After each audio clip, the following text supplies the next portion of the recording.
ধর্ম সম্প্রদায়ের মানুষই এখানে আছে।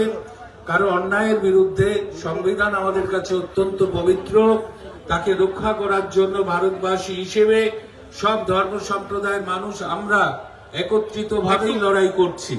আমি আপনাদের সকলকে আমার শ্রদ্ধা সালাম এবং আমার প্রণাম জানাচ্ছি। আপনারা জানেন যে 1947 সালের 15ই আগস্ট ভারতবর্ষ স্বাধীনতা লাভ করে। তার ঠিক 14 দিনের মাথায় 29শে আগস্ট 1947 সাল ভারতবর্ষের সংবিধান রচনার ড্রাফটিং কমিটি তৈরি হয়েছিল এবং সেই ড্রাফটিং কমিটিতে ভারতবর্ষের বিখ্যাত সব মানুষেরা ছিলেন।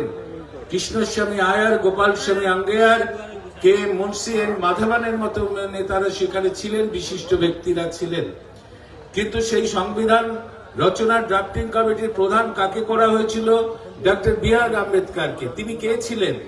বি আর আম্বেদকর ছিলেন সেই সময় একটি অস্পৃশ্য পিছিয়ে পড়া জনগোষ্ঠীর মানুষ, মাহার জাতিভুক্ত, এবং সেটা অস্পৃশ্য ছিল। এবং একটা সময় শোনা যায় যে বি আর আম্বেদকর যখন পড়াশোনা করছেন তখন স্কুলের ক্লাসের মধ্যে তাকে ঢুকতে দিত না, তাকে স্কুলের বারান্দায় বসে পড়াশোনা করতে হয়েছে। এরকম একটা পিছিয়ে পড়া জনগোষ্ঠীর মানুষকে ভারতবর্ষের সংবিধান রচনার মাথার উপরে বসিয়ে এই ভাবনা দেয়া হয়েছিল যে ভারতবর্ষে শ্রেণী শত্রুতা নয়, শ্রেণী সমন্বয়ের ভাবনা। অর্থাৎ ভারতবর্ষে যে জাতি উপজাতি বিভিন্ন জনগোষ্ঠী আছে এবং বিভিন্ন ভাষা বিভিন্ন ধর্মের মানুষ আছে, তাদের যে নিজস্ব সংস্কৃতি আছে, কৃষ্টি আছে, সেগুলো এবং তাদের যে আর্থিক এবং সামাজিক অবস্থান আছে, সেটা ডেভেলপমেন্টের মাধ্যমে তাদের অধিকার প্রতিষ্ঠার মধ্যে দিয়ে একটা ওপরে তুলে নিয়ে আসা, নিয়ে এসে একটা সাম্য প্রতিষ্ঠা করা। ভারতবর্ষের সংবিধান তো তৈরি হলো, ভারতবর্ষ তো একদিনে তৈরি হয়নি।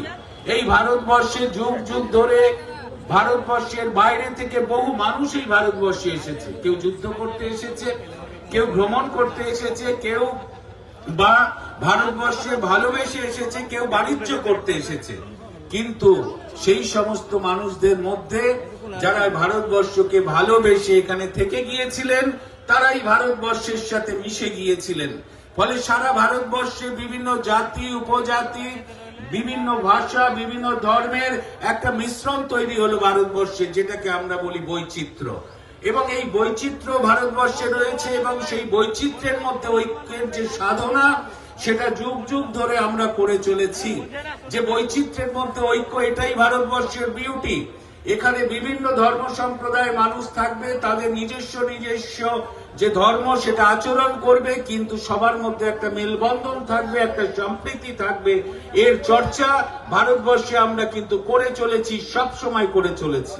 কিন্তু কিছু কিছু শক্তি এটাকে ভাঙার চেষ্টা যদিও করেছে, ভারতবর্ষে বিভিন্ন সময় স্বাধীনতা আন্দোলনের সময় করেছে, কিন্তু যারা মহান মানুষ আছে ভারতবর্ষে, তারা কিন্তু এই ঐক্য সাধনার কাজটাই করে গিয়েছিলেন। তাই এই ভারতবর্ষে আমাদের প্রাণের কবি রবীন্দ্রনাথ ঠাকুরকে লিখতে হয়েছিল যে অহরহ তব আহ্বান প্রচারিত শুনিতব উদার বাণী, হিন্দু বৌদ্ধ শিখ জৈন মুসলমান খ্রিস্টানি। রবীন্দ্রনাথ ঠাকুরকে লিখতে হয়েছিল। এই ভারতবর্ষের স্বাধীনতা সংগ্রামের বিদ্রোহ কবি কাজী নজরুল ইসলাম লিখেছিলেন গাহি সামনের গান, যেখানে আসিয়া মিশে গেছে সবই সব বাধা ব্যবধান, যেখানে মিশেছে হিন্দু বৌদ্ধ মুসলিম খ্রিস্টান। কাজী নজরুল ইসলামকে লিখতে হয়েছে।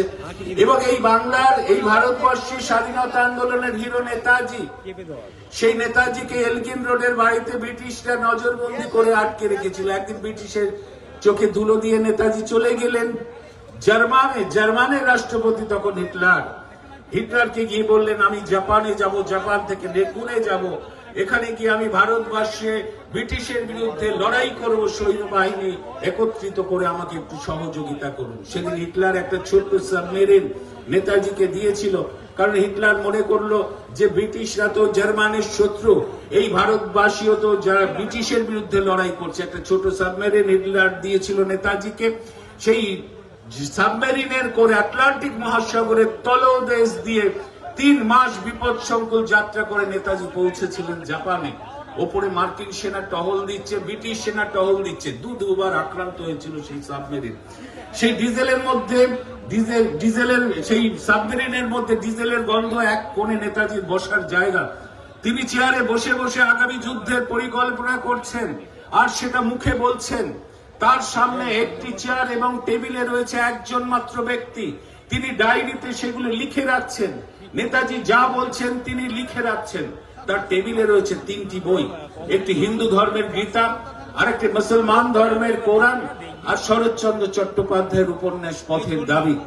একদিন নেতাজি সেই ব্যক্তিকে বলল যে আমি তো ভারত মাকে স্বাধীন করার জন্য জীবন বিসর্জন দিতে প্রস্তুত, কিন্তু তুমি খামোখা কেন আমার সঙ্গে এই বিপদের মধ্যে আসতে গেলে?